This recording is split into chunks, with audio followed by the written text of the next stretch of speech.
sepulcro de doña Anunciación por voluntad de ésta. Sin embargo, cuando la doncella Garina agonizaba, no dejó de apreciar la alegría que embargaba a doña Brígida. Con su voz ronca y gruesa le lanzó una amenaza. «Sé bien que tú causaste la desgracia a mi ama, maldita seas. Yo, que soy creyente, he invocado al diablo para que te cause males mayores. Te saldrá tanto pelo que te volverás loca y tendrás la muerte más horrible». Doña Brígida esbozaba una sonrisa burlona, incrédula, que ninguna mella hizo en su ánimo.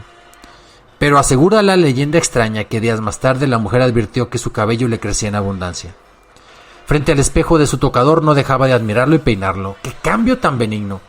De un cabello delgado y quebradizo, mezclado con gruesas y duras canas que le obligaban a atarlo en un chongo, ahora poseía una larga cabellera, negra y brillante, le caía graciosamente hasta la espalda.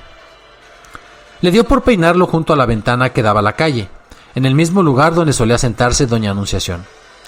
La gente apenas inclinaba la cabeza ante su vista, pero a doña Brígida no le importaba en absoluto. Notaba con placer cómo noche a noche le crecía el cabello, cada vez más largo y hermoso, sin necesidad de verbena alguna. Su nueva sirvienta, mujer tímida y callada, al fin se atrevió a preguntarle, después de 2 meses de estar en su servicio: «Mi ama, ¿por qué les crece tan rápido el pelo?». Doña Brígida se quedó callada. No pensó en la maldición de la negra Garina. Recordó más bien a su hermana y entonces respondió satisfecha: «Mi hermana tenía el cabello como el mío. Es un rasgo de familia». Esa noche, doña Brígida descansaba ya en su cama como siempre. Mas no era una noche común. El cielo estaba muy oscuro, las nubes cargadas, los rayos aparecían repentinos. De pronto, estalló la tormenta. Se dice que fue entonces cuando los cabellos de doña Brígida parecieron cobrar vida. Como serpientes, sus cabellos se alzaron. Tal parecía que el viento furioso hubiera entrado en la alcoba y por ello se movieran, pero no, la ventana se hallaba cerrada. Los cabellos parecían danzar, ajenos a la mujer dormida.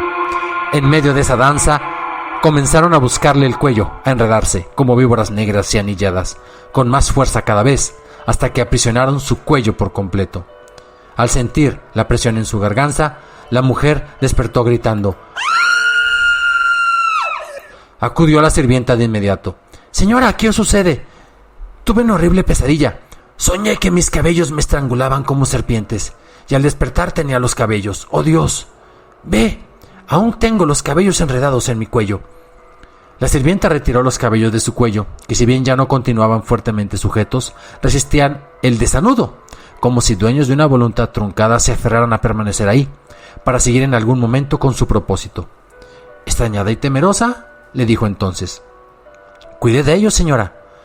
¿No sabe que en las noches de tormenta los cabellos de la gente y de los animales cobran vida?».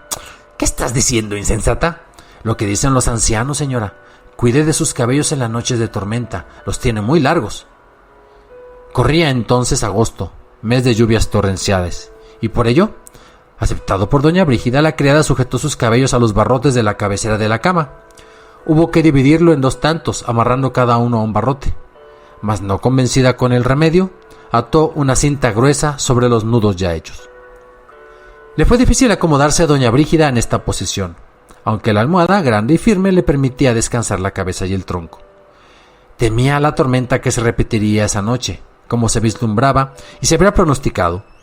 A sus descargas eléctricas, que ella asociaba con el extraño comportamiento de su cabellera y con sus pesadillas, como se empeñaba en calificar a lo sucedido.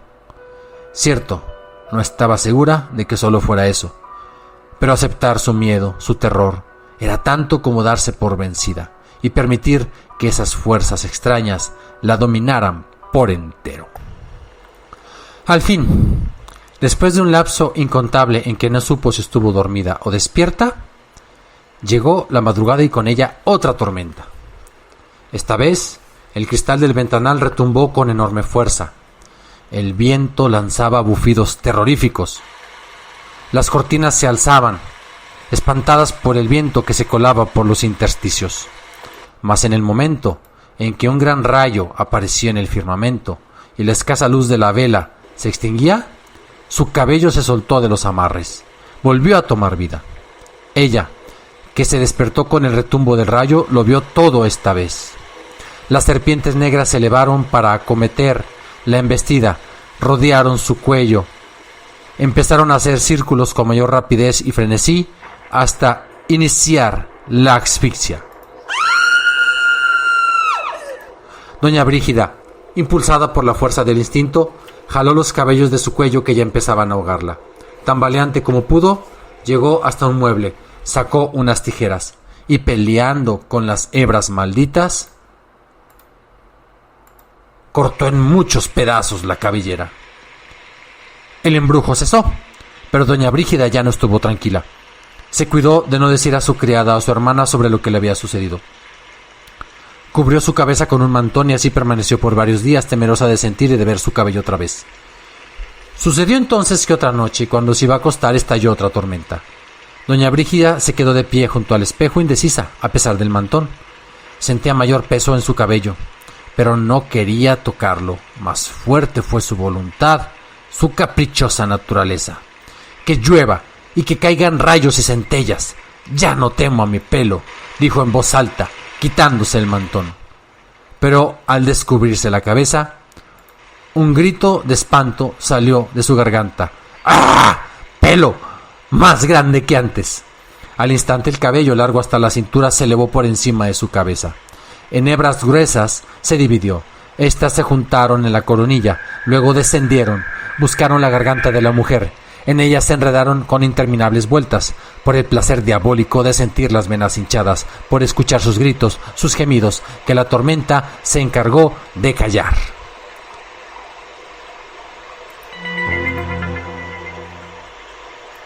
Al día siguiente, la sirvienta la encontró muerta, al parecer ahorcada por su abundante y hermosa cabellera. Un rictus de locura se plasmaba en su rostro, tal como había augurado la vieja Garina. El notario de Huitrón terminó su relato.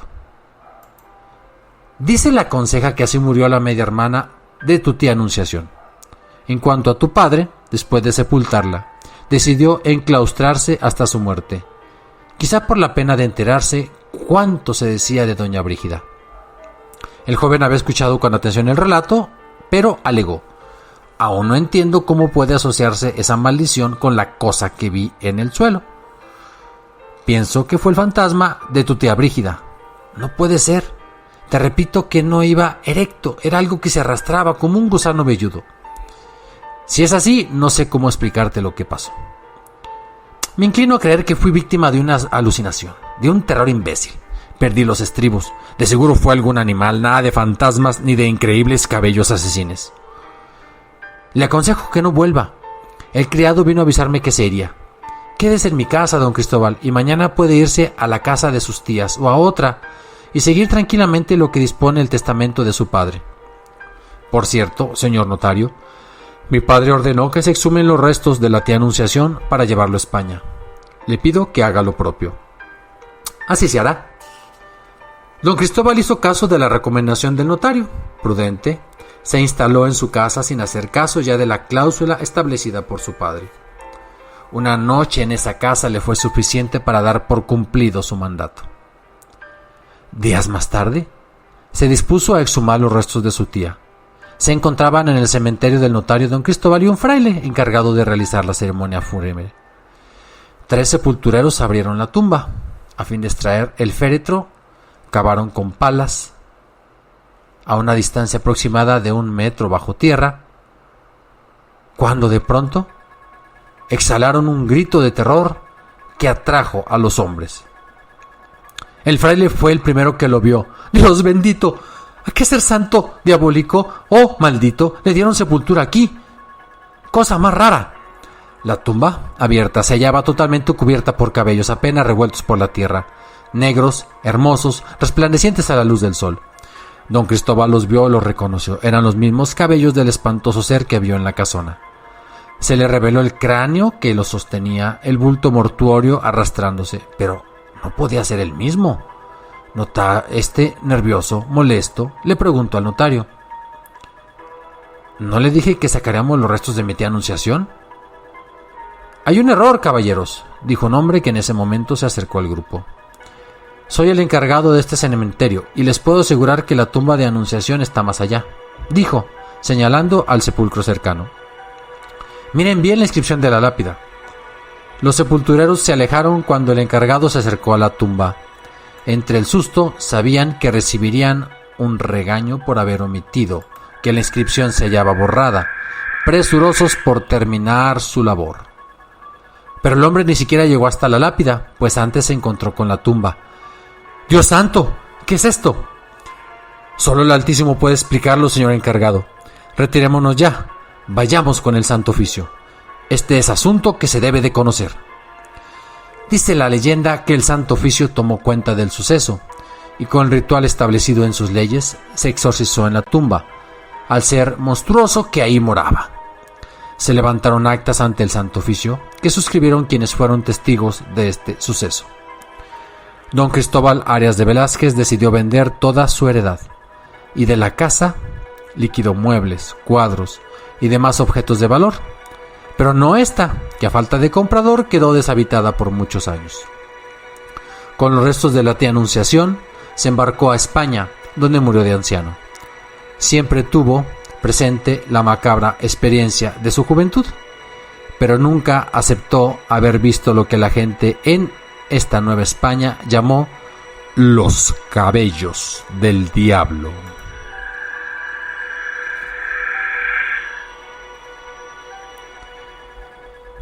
Esta historia es complemento de la que publicamos hará cosa de un par de semanas.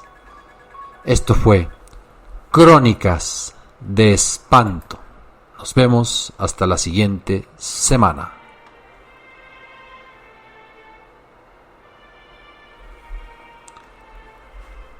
Créditos a los cuentos coloniales de terror. Créditos a Leyendas de Terror y Misterio de la Ciudad de México. Y al portal Leyendas Mexicanas.